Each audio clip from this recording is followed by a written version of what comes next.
On this panel, I'll be having four amazing people. I'll be introducing them. I'll be calling their names to come forward, and they'll introduce themselves. I think they will do a better introduction for themselves than I would do. Okay, so the first person I'm inviting is Victory Brown. Victory Brown, she's a design researcher. She has worked with WHO and some of these big companies. Second person I'll be inviting is Babatunde Fatai. He's currently the lead XR engineer at MTN, and he has worked with big enterprise like PwC and all. The third person, Saviour. Saviour is an XR developer. And the last person I will be having here is Adedamola. Adedamola is a game developer as well. Yeah.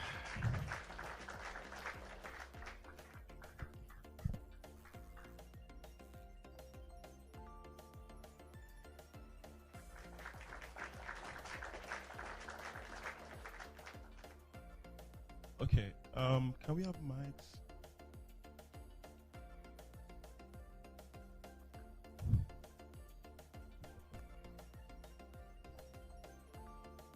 Okay, that's fine.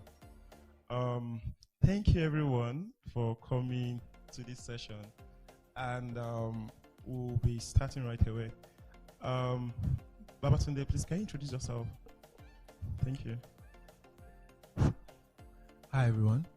My name is Babatunde Fatai. I currently lead the Metaverse team at MTN Nigeria.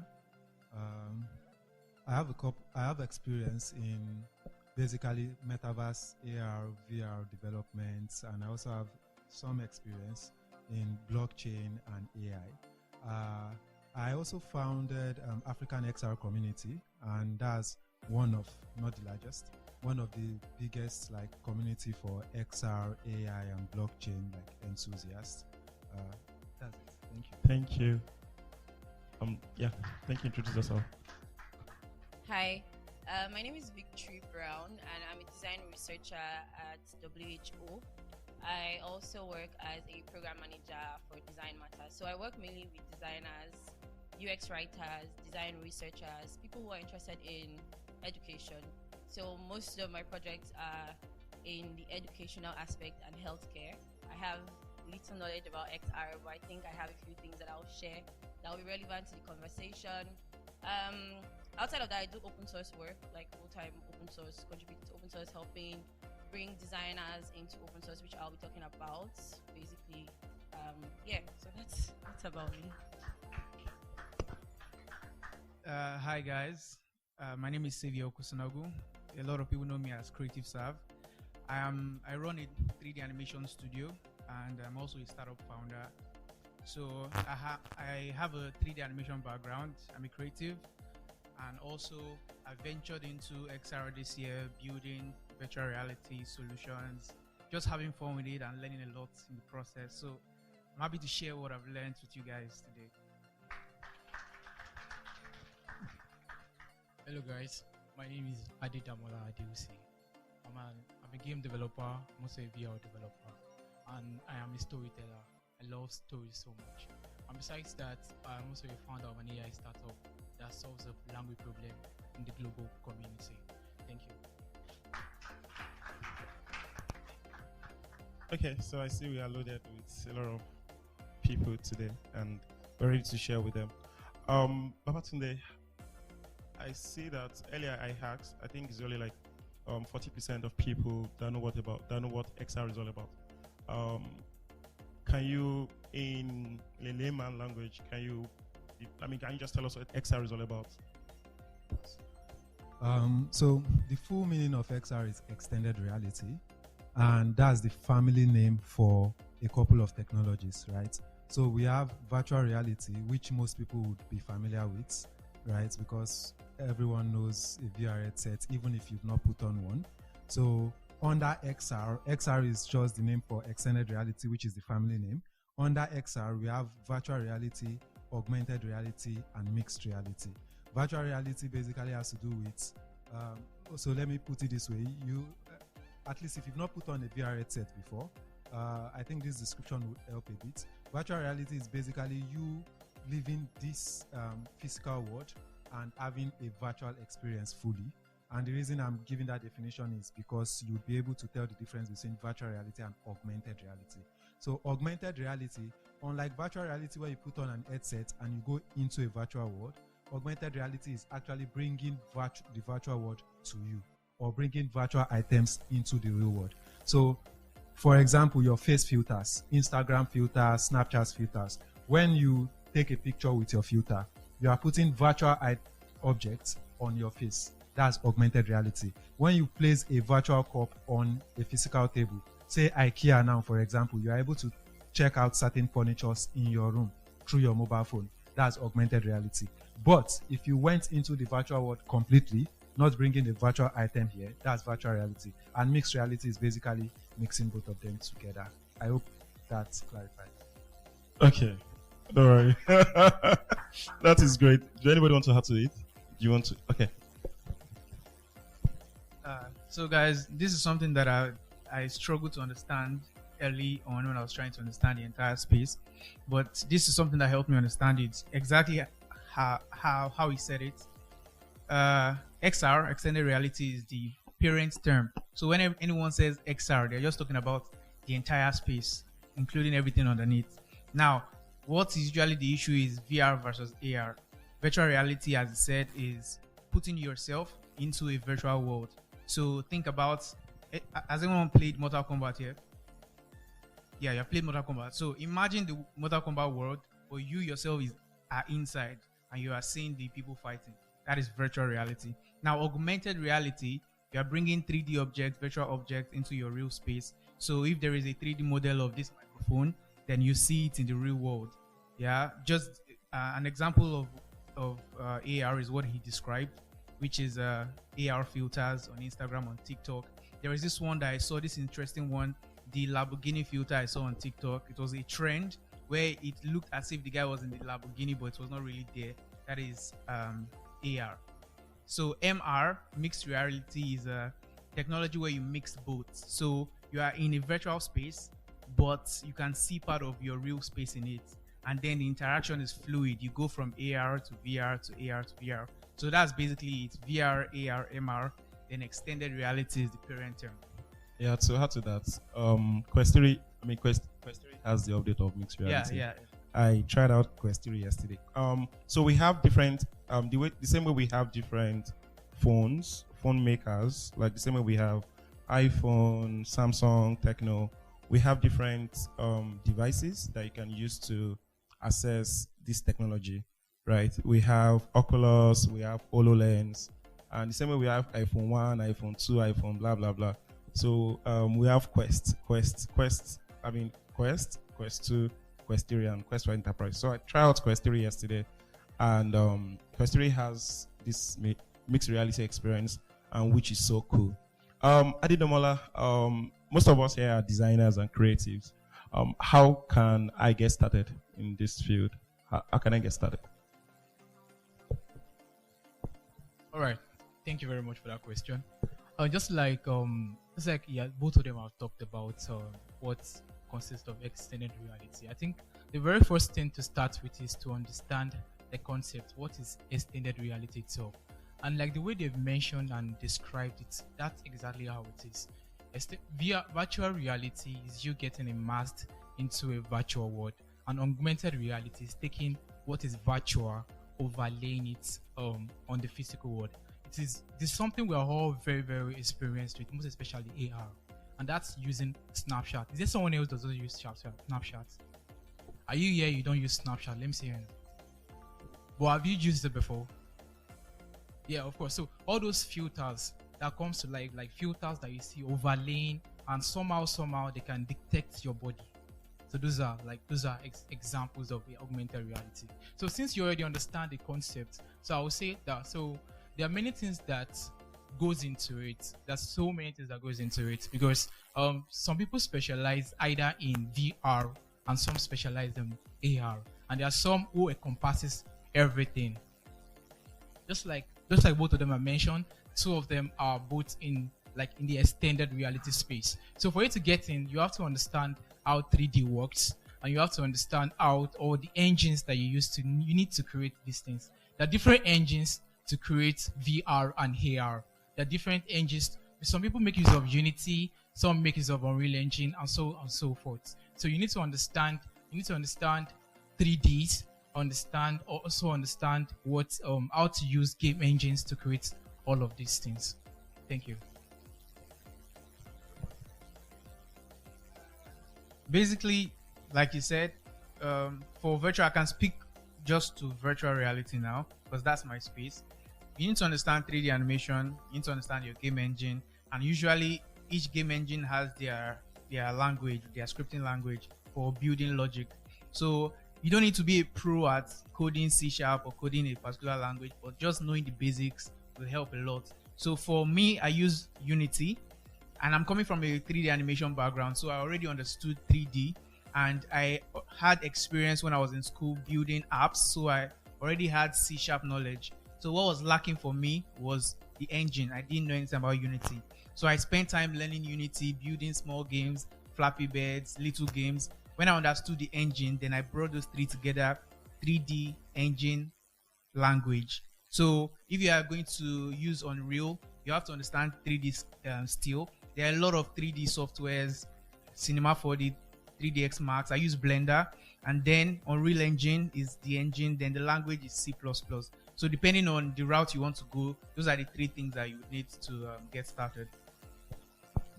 Okay, thank you. Now to Victory. How can we improve African storytelling with AR and VR? Like, perhaps you could give scenarios and use cases. Yeah. Okay. So I work with open source tools a lot, and open source tools are free tools, right? And recently we just completed a conference named Design Matters, and before then my knowledge of AR and VR ended last year when the NFT hypes and people were building metaverses. I know it's still going on, but as of early last year, it was really, really in people's faces. Everybody was into NFT and all of that. That was my first contact with it. We had to work with Coca-Cola to build a virtual retail brand. Like, it was a crazy experience. Snoop Dogg bought a land. It was everywhere. So everybody wanted to build something close to his land space on the metaverse. And one of the things that I realized that storytelling has done, I'm going to try and link these two scenarios together. The conference that we had, someone talked about Nigerian typography, right? And how typography is used to communicate design. And to an extent, typography is very good with storytelling. For instance, the Nigerian typography that was created by Olushaya Shea, the founder of That Design Studios, and Danfo Typography. Now, it has, going back to your question about African storytelling, because it is Nigerian, there are several things that make Nigerian typography stand out. Like, if you keep the Danfo typography close to Helvetica or New Times Roman, you can tell the difference. And if you don't have a picture of this Nigerian typography, think of these Danfo buses, right? All of those numbers, all of those typefaces that they put there that you haven't really seen on Google Fonts. It's Nigerian brand designers that say working on that, and there are a couple of them that I know that work on that. Now, how is this communicating African storytelling? Now, when this typography or when this typeface is used in a space where it tells the African story, for instance, now in the VR or AR thing, sorry, I'm not very good at that. I do more design and research.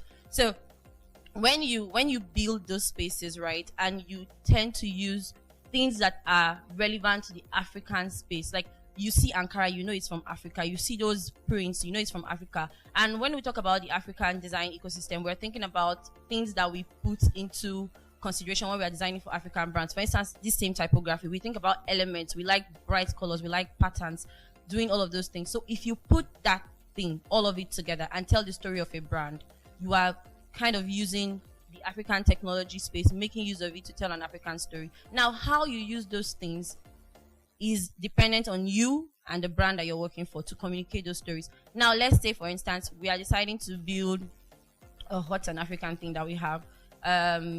maybe one event, one African event, and we are trying to do this thing on the metaverse with AR and all of that, using this typography, these prints that we already know to communicate that thing in the AR or VR world is a way to communicate our stories, tell our stories with these African tools or something. Yeah. Yeah, but So do that's- you want to add to that? Question? Okay, the question again is, how do we enhance storytelling with VR? Yeah, How do we enhance storytelling? African with- storytelling. Right. Okay. So there are many ways that we pass stories across, right? You watch a YouTube video, you get a sense of like a story. One key thing that extended reality as a whole has been able to achieve is that sense of immersiveness, right? There is you can watch a 2-minute video on your laptop screen, and you can watch that same 2 minutes video in a virtual reality environment, and you would remember more, right? I would like to state statistics from PwC, but I don't remember the exact statistics. But there's this PwC report when that came out when I was still at PwC, and it's called PwC Seeing is Believing. You can check it out. So it had a lot of statistics around AR VR, and one key thing was that people tend to remember more when you teach them through extended reality, or when you teach them through immersive technologies, right?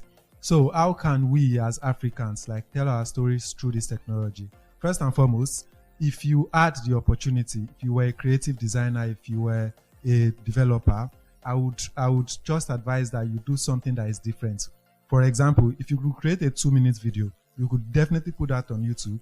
You could also approach someone that does virtual reality. They create an amazing room for you, put a large screen there, and put the video there, right? That's a different way by which you are passing the same message across, right? But the virtual reality or extended reality way just makes it more immersive. So I would like to give a particular scenario, right?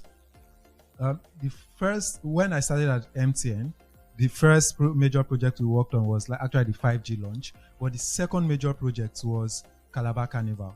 And Calabar Carnival is arguably one of the biggest carnival in Africa, right? Where you have hundreds of thousands of people in Calabar. And we were in partnership with them then. And the leadership thought, oh, what could we do different apart from putting MTN banners across? Like, what exactly can we do different when it came to the carnival and our partnership with that? Hi. So what we actually did was we first went on ground to Calabar. The carnival is basically people walking around. There's already a predefined route, right? We spent weeks going through that predefined route, and we took every single thing that we saw as a monument, right? We took photographers there. Every single thing we saw as a monument, we took pictures of those particular things, and we came back to Lagos. We recreated those things in 3D, right? And what we did basically was, when that carnival was going on, we replicated that carnival also on the metaverse, so that people that were not physically at the carnival are also able to experience it on the metaverse. Now, there were certain technological challenges, right? But still, we overcame. We were able to stream the carnival as it was live into that metaverse space. That's one. And second thing was, every monument that we had recreated in 3D was also there. So you could have someone in the US that has never been to Calabar Carnival that came on to that event. We had thousands of people that were attending that event that did not step foot in Calabar at all, but they knew a lot about Calabar Carnival. They learned a lot, and they learned about their culture. So that was at least one practical way. So what I'm hearing from that is localization of our visual components to build experiences in virtual spaces. Yeah. Okay. You want to add to that? Okay, great. All right. So just as Babatunde has mentioned, I would like us to travel back in time. I'd like to share a story to you guys now. I was born in this village that is surrounded by rocks. The village is surrounded by rock. Everything is hills everywhere. You can't see outside when you're in the village. All you see is rocks surrounding the place. In case you are thinking Abeokuta, it's not Abeokuta. It's It's a village, it's a town, small town in Ondo State called Idonre. Now let me tell you something. So when I was very young, anytime my uncle comes back, I remember, okay, then I just lost my dad, so I was living with my uncle. So when he comes back from work at night, so what he does most times is that he goes inside to shower, bathe, then come back outside. Anytime he's coming outside, he comes out singing, like whistling. Then all the children will start fighting to sit down. He's coming to come and tell us what his story. So he comes with different stories. So every time he comes, when we know he's not tired, he's coming out, he comes whistling, another story is coming up. So I was always wondering that where is this man getting all of these stories? So let me give one of the stories. He said that a very long time ago, there was this time that the white people were coming to enslave Africa. They've already enslaved several states in Nigeria, almost everybody, different tribes. So when they got to my town, the warriors decided to hold their hands together. So they turned into big stones. That initially there was no stone in the town. Everything was made up of just houses, huts, and no, there was no stone at all. So the warriors decided that how can they fight with the whites? So they held their hands together and they turned to a massive stone. So when the white people were coming with their guns and all to come and attack the village, the stones opened the mouth and people went, and the white people entered and they closed it, and it has been sealed till this day. It's a story, and I know probably it might be fake or not. But when he tells all those stories, then they were so nice that we loved the experience. It was so beautiful that every single day we're always looking forward to the story. This man is going to tell us another story. Always fighting. I remember that me and my younger brothers always fight. Who sits down in front? You go back. Let me stay here. These are African stories. I remember recently, one of my small cousins, so I was asking him that, I don't know what discussion that led to what we were talking about, and I asked him that, have you heard these stories recently? Then he said something like, no, he has never heard it. Now these stories are going. No one is telling these stories anymore. Now, what are our identities? Who are we? Where are we from? Do we even know all these things again? Are we even passing out all of these stories to our younger ones? Passing it to, explaining it. We all know does anyone know Pandora Boss here, right? Yeah, how did we know that? Through movies, right? We know about the Norse mythology, we know about the Greek mythology. We are watching them in movies, seeing them all around. But what is coming up from Africa? How are we telling our own stories also? Now, to explain the parts of the concept of XR and our stories.